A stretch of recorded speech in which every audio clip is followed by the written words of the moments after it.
बिस्मिल्लाहिर्रहमानिर्रहीम। अस्सलाम वालेकुम डियर स्टूडेंट। आज हम पढ़ेंगे limiting reagent and axis reagent. Limiting reagent क्या होता है और एक्सिस रिएजेंट क्या होता है? नाम से भी पता चलता है लिमिटिंग मीन महदूद, जिसकी लिमिट मालूम हो। रिएजेंट किसे कहते हैं? रिएक्टेंट। एक्सिस किसे कहते हैं? इजाफी। रिएजेंट किसे कहते हैं? रिएक्टेंट।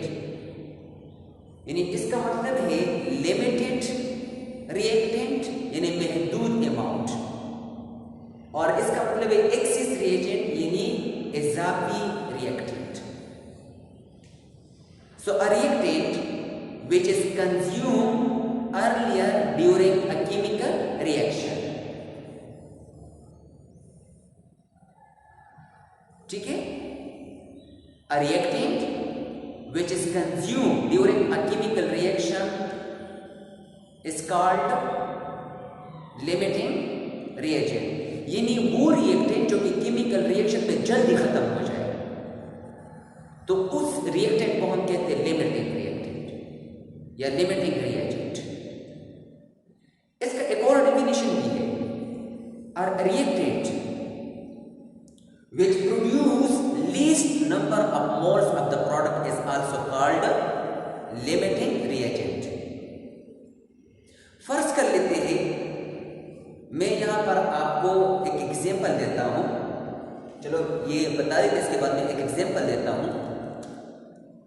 एक्सिस रिएजेंट क्या होते हैं? A reactant which is remain unreacted after reaction completion is called axis reagent. फर्ज कर लेते हैं मेरे पास कुछ मॉलिक्यूल्स हैं।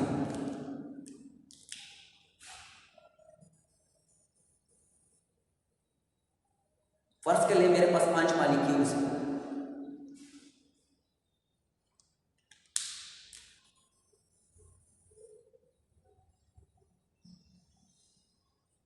और ये 4 मॉलिक्यूल्स हैं, 4 एटम्स हैं, ये 5 एटम है, ये 4 एटम्स हैं या मॉलिक्यूल्स हैं, एक ही बात है। ये इसके साथ रिएक्ट करेगा, ये इसके साथ रिएक्ट करेगा, ये इसके साथ रिएक्ट करेगा, ये इसके साथ रिएक्ट करेगा। अब ये किसके साथ रिएक्शन करेगा? किस पार्टिकल के साथ? किसी के साथ नहीं।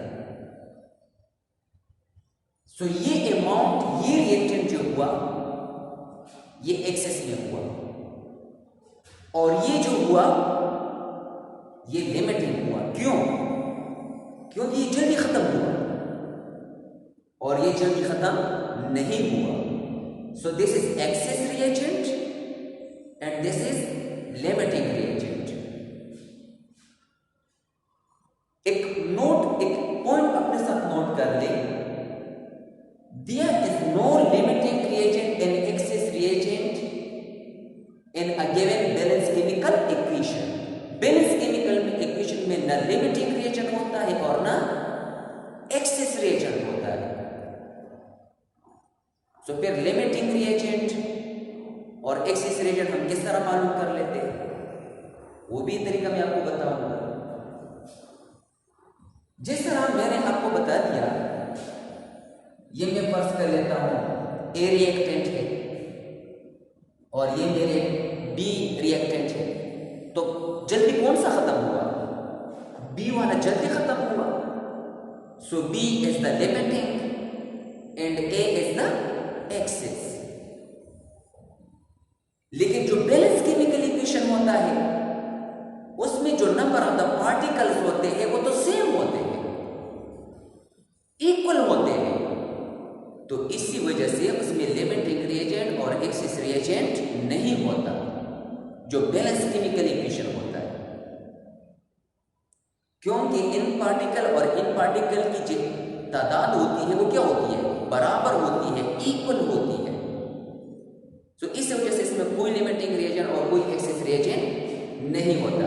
जिस तरह 2 मोल हाइड्रोजन के जो पार्टिकल है 1 मोल ऑक्सीजन के पार्टिकल के लिए बराबर है। सो इसमें कोई लिमिटिंग रिएजेंट नहीं है, कोई एक्सेस रिएजेंट नहीं है इसमें। ठीक है, तो हम किस तरह कैलकुलेट करेंगे लिमिटिंग रिएजेंट को और एक्सेस रिएजेंट को? डियर स्टूडेंट, ये अपने साथ नोट कर दें। मैं आपको लिमिटिंग और एक्सेस रिएजेंट के बारे में एक न्यूमेरिकल देता हूं। होपफुली डियर स्टूडेंट आपने ये नोट किया होगा। चलो हम एक न्यूमेरिकल की तरफ जाते हैं।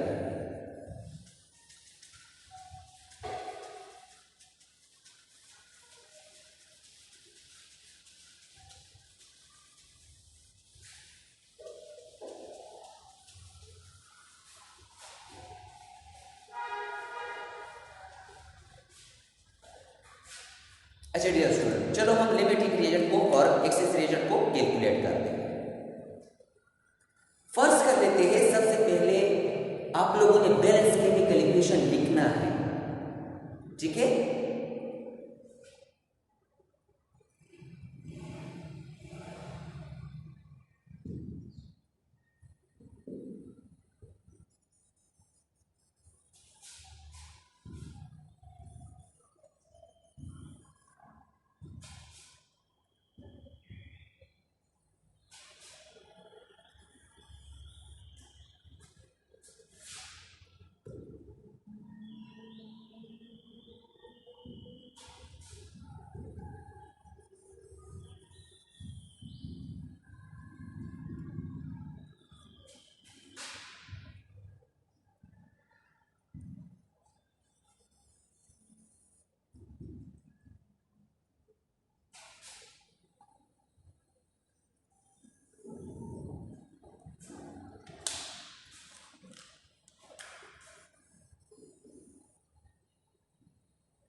डियर स्टूडेंट आज हम ये न्यूमेरिकल करने जा रहे हैं लिमिटिंग रिएजेंट और एक्सेस रिएजेंट को मालूम करने के लिए।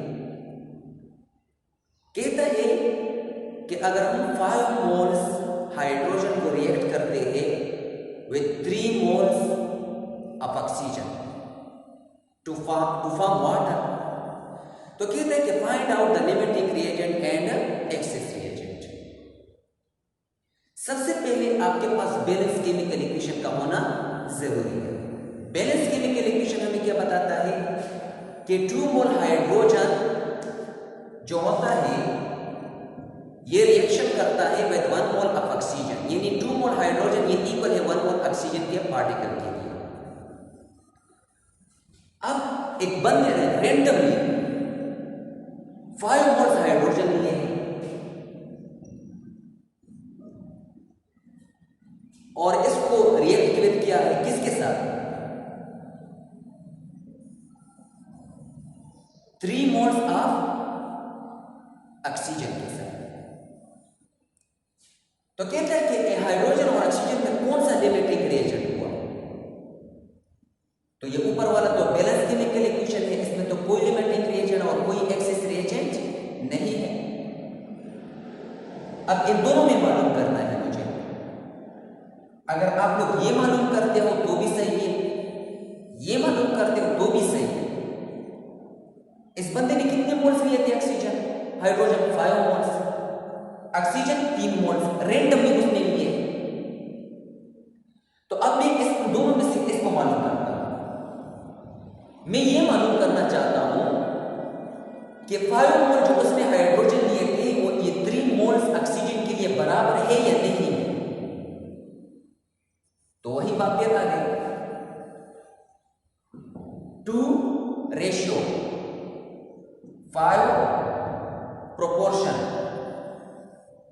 1 ratio x।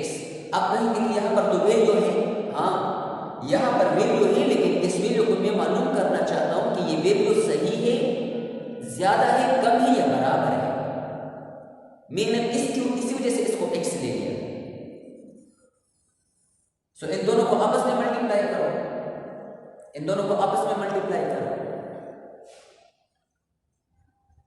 2 multiplied by x is equal to 5 multiplied by 1। सो हम x की वैल्यू को फाइंड आउट करते हैं।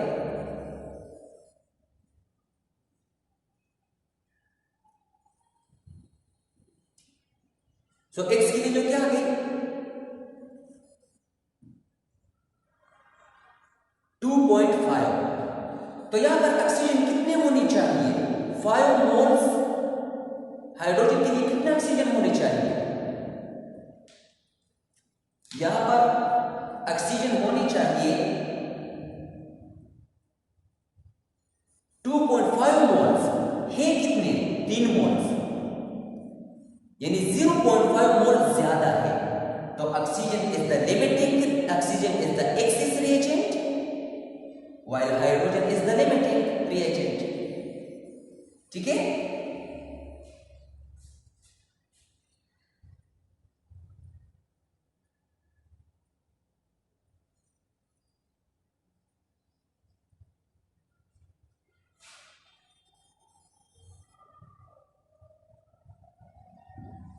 अब कहेंगे कि यहां पर तो हमने हाइड्रोजन को मालूम किया, चलो हम ऑक्सीजन को मालूम किया, चलो हाइड्रोजन मालूम करते हैं कि फिर क्या आता है।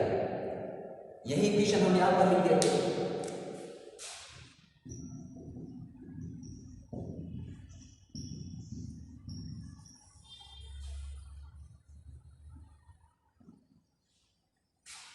यहां पर ऑक्सीजन को, हाइड्रोजन को मैंने x लिया था, यहां पर मैंने ऑक्सीजन को x लिया था, तो यहां पर मैं हाइड्रोजन को x ले लेता हूं। मैं ये मालूम करना चाहता हूं कि 3 मोल्स ऑक्सीजन के लिए हाइड्रोजन जो है, जो कि 5 मोल्स है, ये बराबर है या ज्यादा है या कम है। तो फिर 2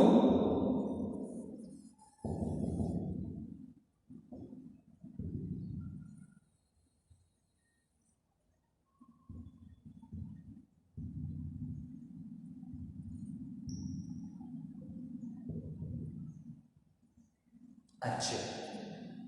तो यहां पर 3 मोल्स ऑक्सीजन के लिए यहां पर कितना हाइड्रोजन होना चाहिए?